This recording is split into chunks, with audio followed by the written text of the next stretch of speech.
Good day, everyone. So today we're going to discuss homeostasis, and another part of our discussion will also revolve on the anatomical direction. So these are our objectives for today.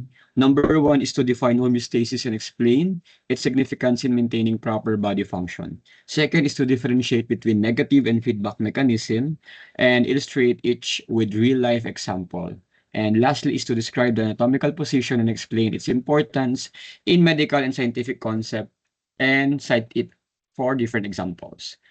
For our last two objectives, define the fundamental concept of anatomy and physiology, and last is to identify and apply directional terms to accurately describe the location of structure with the human body.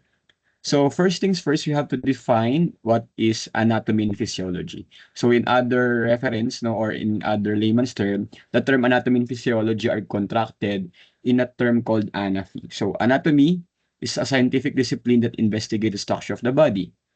Meaning when we talk about anatomy, we are referring to morphology or form and the appearance of the said organ. So in our image, we can say that the heart has a four chambers, so that is anatomy. And what is the physiology? Physiology deals with the different processes or function of the living thing. So when we talk about physiology in human body, no, we can say or state that the heart's function is to pump blood to the different part of the body. So when we discuss anatomy, it's high time for us also to discuss its physiology or the process that occurs on the said organ. And we have to realize that all of the organs are in our body are just like a well-oiled machine that function together for us to have a well-balanced system and well-organized system. So we have anatomy, which is all about form, and physiology, which is all about function. Now let us talk about homeostasis. So the term homeostasis came from two words, Greek word homeos, which means same, and stasis or stasis, which means standing. So literally, the term homeostasis means same standing or the ability of your body to maintain similar standing internally and also externally. Homeostasis is the ability of the body to maintain the equilibrium, no, or the balance state from the external factor and also in the internal factor. The control process maintain this condition are called as homeostatic mechanism.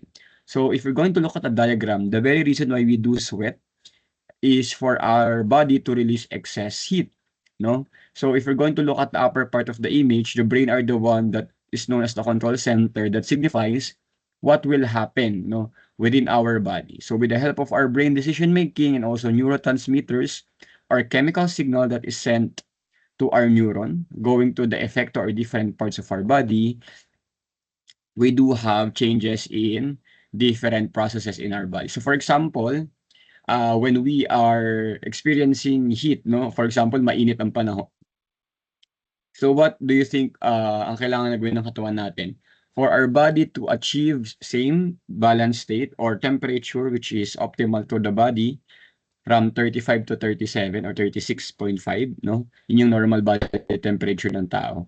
So, kapag mainit ang labas, no? Lagpas ng 30, for example, lagpas ng 40.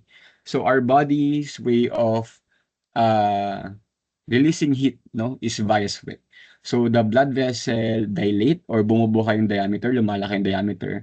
And also, heat dissipates within the environment alongside with the sweat. So, sweat are released in respect with the release also of heat internally going to the outside. Okay?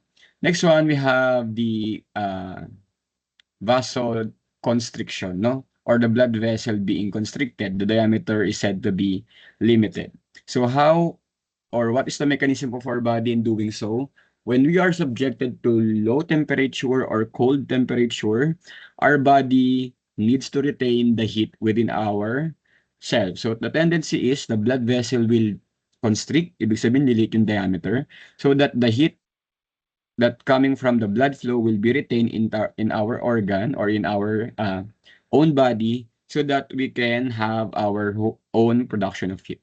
And as a result, uh, our body, no, closes the production of sweat and we do not produce sweat when we are cold. Second thing, no, the very reason why we do shivering or tayo ay giniginaw, no, is because our body needs to produce excess heat for us to achieve homeostasis or the optimal temperature for our body. Okay, so we have here the homeostasis. So homeostasis is achieved by the following. Number one, structural. Just like what I've mentioned, different animals, organism like plants, animals, and lower level organism like bacteria, fungi, have their own different structural component. And that structural component can also help them in achieving homeostasis. For example, in our image, we have a leaf or plant that has a waxy texture. So the waxy texture is made up of lipids or fats, and that is what we call the cuticle, of the plant. So cuticle are there for the plant to prevent excessive water loss. So imagine if the plant is subjected to high temperature, the water will evaporate. Good thing it has a cuticle to prevent excessive water loss and the plant to perform its natural process of photosynthesis without losing so much water. Next one, we have the functional. Uh, Organism have their own different ways on how to survive and achieve homeostasis. One of which is for functional or metabolism, no? Different processes and metabolism happens with different organism and their own organ. For example, in our image, we have the bear that is said to be hibernating. So pag nag-hibernate ang isang bear, no, for example, it is subjected to cold months or season. Pag winter na, no, it tawag dito, it slows down the metabolic processes and as a result, nagkakaroon ng konting lang consumption doon sa mga products sa katawan. So therefore, bumabagal yung kanyang metabolism, bumababa din yung energy expenditure. So that when the time comes na tapos ng winter, the bear can now hunt for its prey. Okay? So we have functional. And every organism have their own way on how to deal with their metabolism. Next one, we have the behavioral. In our image, we can see an iguana that's said to be a sunbathing or baking. So ibig sabihin, since iguana are cold-blooded animal, they rely heat production from their environment.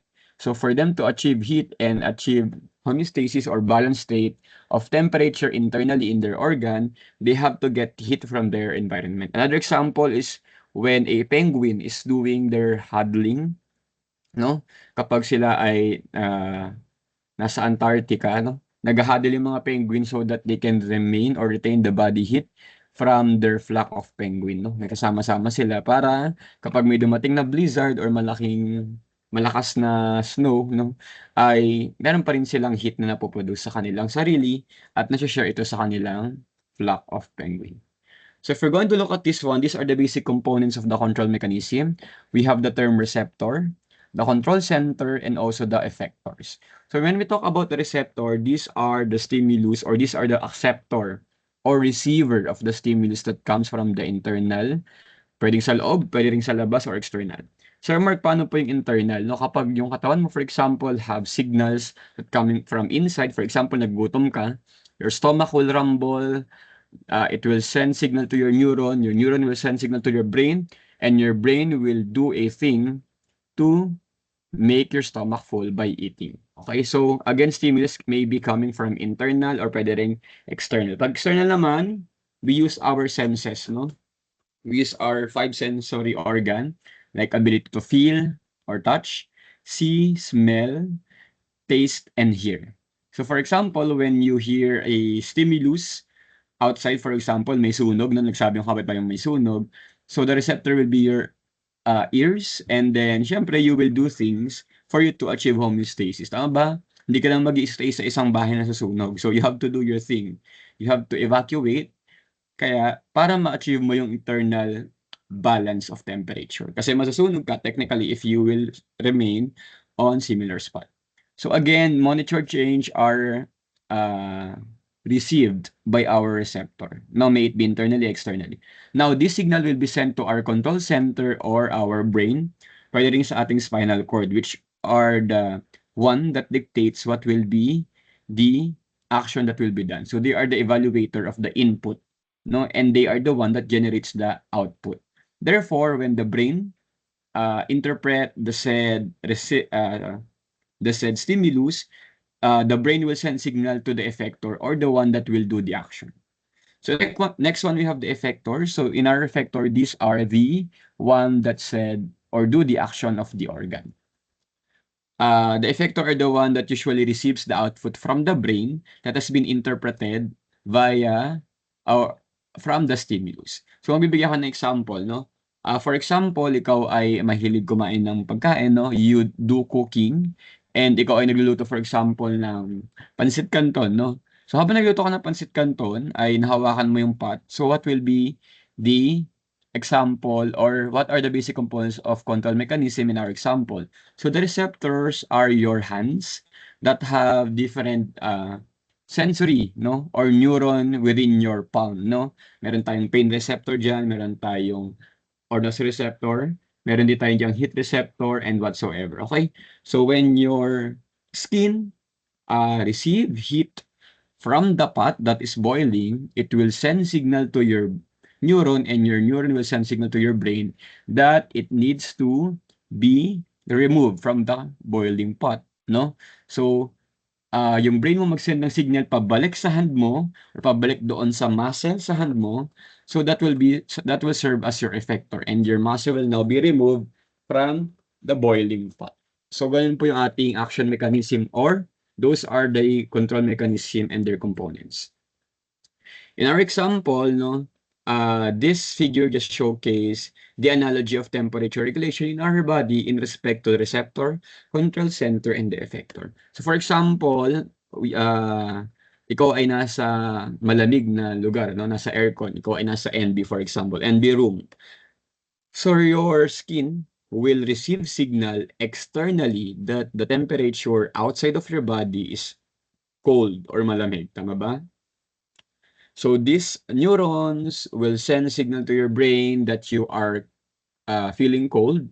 So your brain will send signal to retain the heat within your body. So anong gagawin ng brain? It will send signal to your blood vessel to constrict.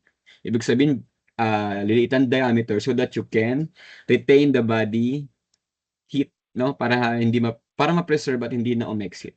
Second, pwede ka rin, so pagka ikaw ay nilalamig talaga, pwede kang mag-shiver, no?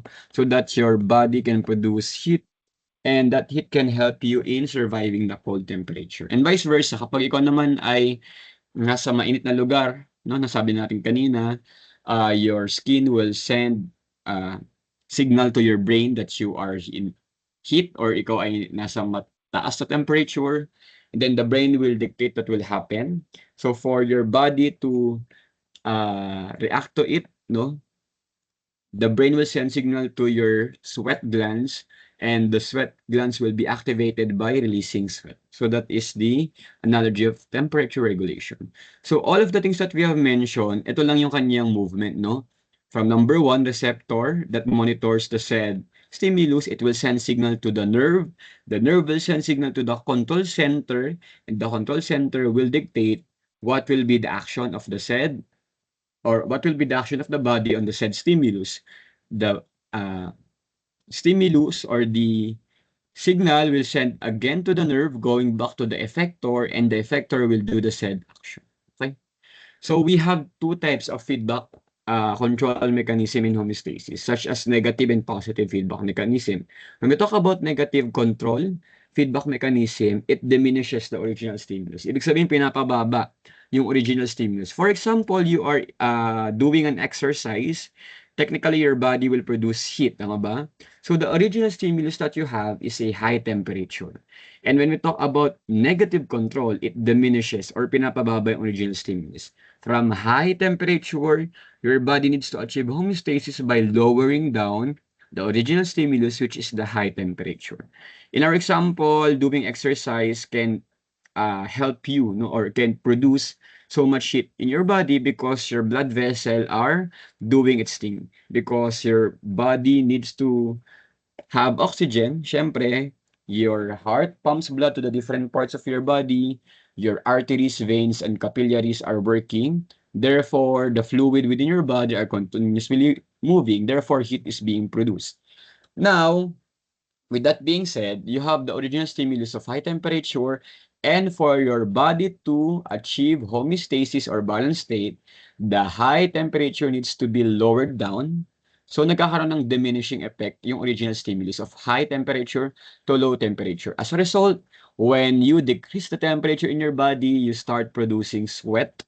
Since excessive heat in your body needs to exit para mabalance nga yung ating temperature, our sweat glands are being activated, and in the release of sweat, heat also dissipates within our environment. So that is an example of negative feedback control. Another example is the positive control, wherein this is the complete opposite of the negative. If negative diminishes the original stimulus, the positive naman enhances or amplify the said original stimulus. For example, you are subjected to cutting or trigger warning, you are subjected to cutting or injury, no? So what will happen? The original stimulus that you have in your blood cell or in your body parts, for example, you have cut in your, nagkaroon ka ng paper cut sa iyong daliri. The original stimulus that you have there is the normal number of the platelets. Ibig sabihin, platelets are found everywhere in our body. So when you have the original stimulus of normal level of platelets, and then you have cut, no, the finger skin, nagkakaroon tayo ng enhancement of original stimulus, which is the aggregation of platelet. Ano ibig sabihin nito? Kanina, yung platelets natin doon sa daliri natin ay kaunti lamang or normal rate.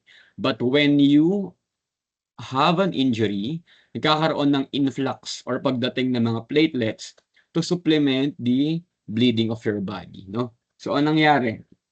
Dumadami yung platelets. Therefore, this is an example of positive control. From original stimulus of normal level to high level of platelets. And ano nga bang function ng platelets sa katawan natin? When you have bleeding, no? Syempre, lalabas yung dugo dyan, no? Yung fluid sa ating katawan. And good thing we have platelets because the primary function of platelets is to stop the bleeding so that we can achieve homeostasis. So they clot, no, the said area to stop the bleeding.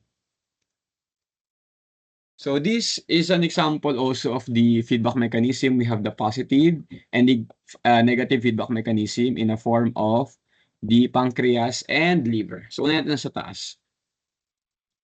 So in our example, the stimulus rising blood glucose level. So in our example above, we can see that this is a negative feedback mechanism. Bakit po siya negative, Sir Mark? Negative po siya kasi the original stimulus is high glucose level in the blood, and then for it to achieve homeostasis, kailangan pababain. So we have pancreas, an accessory gland in our digestive system that produces insulin. So they are produced in the beta cell of the pancreas. So what does insulin do in our body? Insulin directs the sugar within our blood vessel to enters the cell. So as a result, when sugar enters the cell, the blood or glucose level in the blood decreases, making us achieve homeostasis. So anong catch? When sugar enters the cell, it undergoes cellular respiration, wherein it produces ATP, which is essential for different metabolic processes. So kagaya sinabi natin, balikan natin, sometimes liver takes up glucose and stores it as glycogen. So either way, yung insulin pwede niyang papasukin yung sugar sa liver at gawing glycogen, or pwede rin namang sabihin kay sugar ni insulin na it has to enter the cell. Either way, both processes include the diminishing effect or pagbaba ng sugar sa ating blood vessel. Hence, it is called as negative feedback mechanism.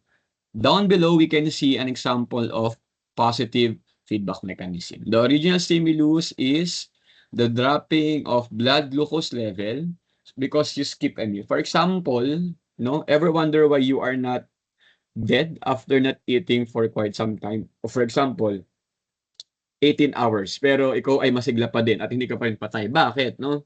Because we have our, again, pancreas, and we have there an alpha cell. So alpha cell produces glucagon. And anong ginagawa ng glucagon? Glucagon goes to our liver because since we have glycogen a long carbohydrate storage of sugar. This glycogen via glucagon is being breakdown and form a glucose or sugar. So ano nangyari pag nagbe-breakdown yung glycogen to becoming glucose or sugar? Now, this sugar can be used by our body. So kahit di tayo kumakain, for example, ng ilang oras or ilang araw, for example, ay hindi pa rin tayo namamatay or meron pa tayong ATP kasi nga meron tayong sugar storage in our liver called glycogen. So this glycogen becomes glucose and this free glucose now enters the bloodstream. So when it enters the bloodstream, ano nangyari?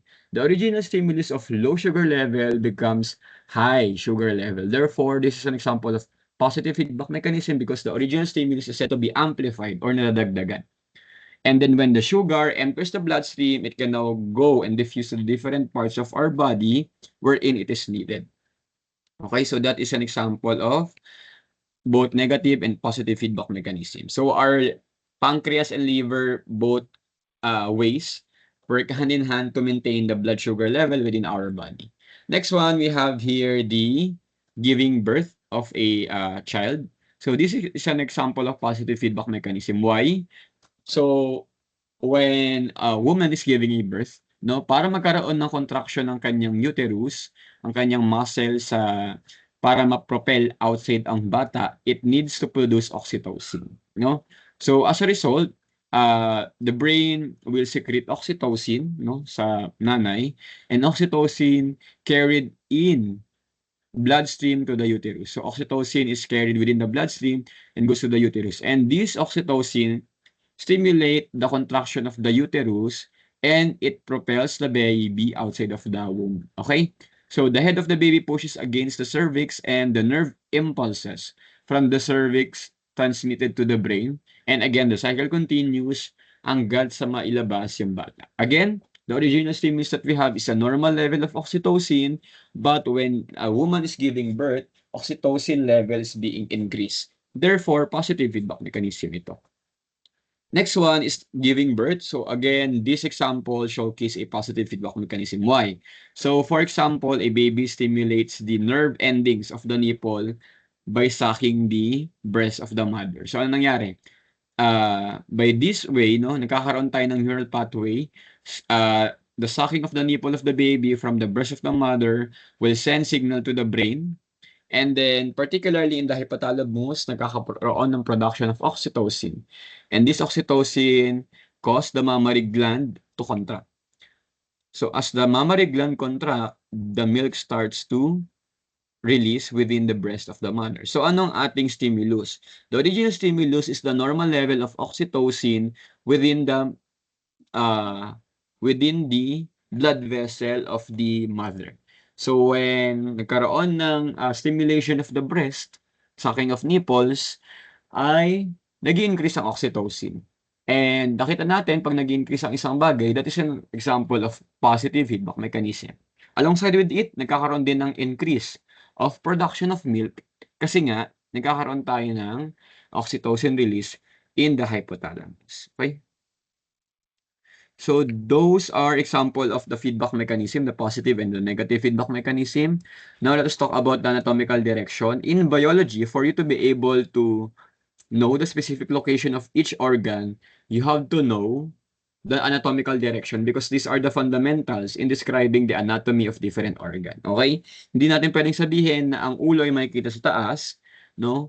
Although that is correct in layman's term, in anatomy, we have to be more scientific in describing different things. For example, we can say that the head is superior to the shoulder, no? Para mas maayos ang ating description. So, another thing about anatomical direction, we have different things that you need to learn into. So, number one is supine. When the organism is said to be supine, it needs to be facing upward. Pag prone naman, it needs to face downward. So when you do frog dissection, when the instruction asks you to pin it supine or pronated or prone, kailangan nakaharap siya or nakababa respectively. Okay? Another thing that we need to look into in anatomical direction is anterior and posterior. Pag sinabing anterior, it goes before the organism or nasa harapan. Pag sinabi namang posterior, it goes behind or nasa likod. In lower level organism, we use the term ventral and dorsal. For example, in fishes, ano pa ba? In insects, no? We use the term ventral and dorsal. Pag sinabi ng ventral, it is near the belly or sa harap ng belly. Kapag naman dorsal, nasa likod naman ito, no? Or at the back. So if you ever wonder kapag nag-drawing kayo ng fish and you are instructed to draw a dorsal fin, it needs to be at the back of the fish. Ibig sabihin nasa likod niya. So yung nakikita natin sa shark in social media or in movies, no, na nakikita natin sa shark na makikita sa surface ng water, that is the dorsal fin of the shark. Kasi nakikita siya saan? Sa likod. Next one, we have the superior at saka inferior. So, napaka-basic English lang nito. Pag superior, nasa taas. Pag inferior, nasa baba. Again, in lower level organism, we use the term cephalic and caudal. Pag cephalic, makikita sa taas or makikita malapit sa ulo. Pag caudal naman, makikita sa ilalim or makikita malapit sa buntot. No, kapag nag-drawing tayo ng butike, the cephalic is the head, the caudal is the tail part. Okay, familiar kayo class sa disease na hydrocephalus. So hydrocephalus is disease that is merong water yung head ng isang tao, di ba? Kasi the term cephalic or cephalus means, which means head, and hydra means water. So may water sa ulo or head. Next one, we have superficial and deep. Pag sinabing superficial, it is located on the surface. Pag sinabi namang deep, it is located interiorly. So in our example, we can say that the skin is superficial and the muscle is deep. Tama ba? Kasi for you to be able to locate the muscle, you have to skin the first or kailangan mo tanggalin yung skin para ma-expose yung muscle. So we have superficial and deep. Another example is skin layer. Epidermis is located in the superficial, and then the dermis is located deep. Okay, deep. Medial and lateral. Pag sinabing medial, it is near the midline. Pag lateral naman, away from the midline. So pag sinabing medial, I can say that the heart is said to be medial or medyo malapit sa middle, while the hands are lateral because hands are located where? On the side part of your body. Okay? Next one, we have the proximal and distal. When we talk about proximal and distal, it has something to do with the relationship of one organ within the main body axis. Yung main body axis natin class is pwedeng yung vertical, that is y-axis, and then horizontal, which is the x-axis. So pag sinabi natin proximal, yung layo at lapit ng isang bagay sa ating axis. So when you do the position or you look at the image, we can say that the feet is distal compared to the knee. Tama ba? Again, the feet or the foot is distal compared to the knee. Bakit po distal? Mas malayo yung paa compared sa ating knee. Another example, I can say that the knee is proximal compared to the foot. So, pag sabi proximal, malapit.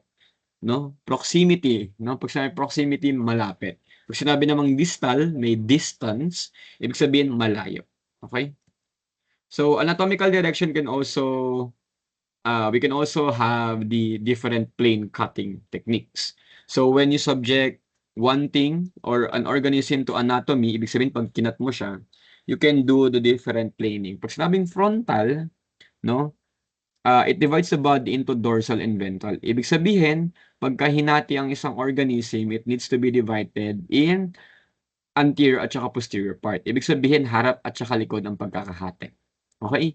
Makikita rin natin sa image. Pag sinabi namang transverse, ang hati ay horizontal. Ibig sabihin, ang hati ay parang pangmanananggal. Ano? Pag transverse or horizontal. Ang hiwa natin ay horizontal. It divides the body into superior and inferior half. Ibig sabihin, pagka transverse, up and down ang pagkakahati. Pag sagittal naman or lateral plane cutting, it divides the body into left and right part. Okay? So you can have this as an example, no? Ang letter A is a transverse or horizontal cutting because it divides the body into up and down or superior and inferior. Letter B is coronal or frontal cutting because it divides the body part into anterior and posterior. And lastly, letter C is sagittal or lateral because it divides the body into left and right part.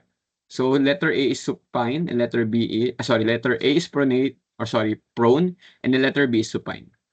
So ang hati dito ay lateral cutting. So it divides the body, it is transverse transverse or horizontal, it divides the body into superior and inferior.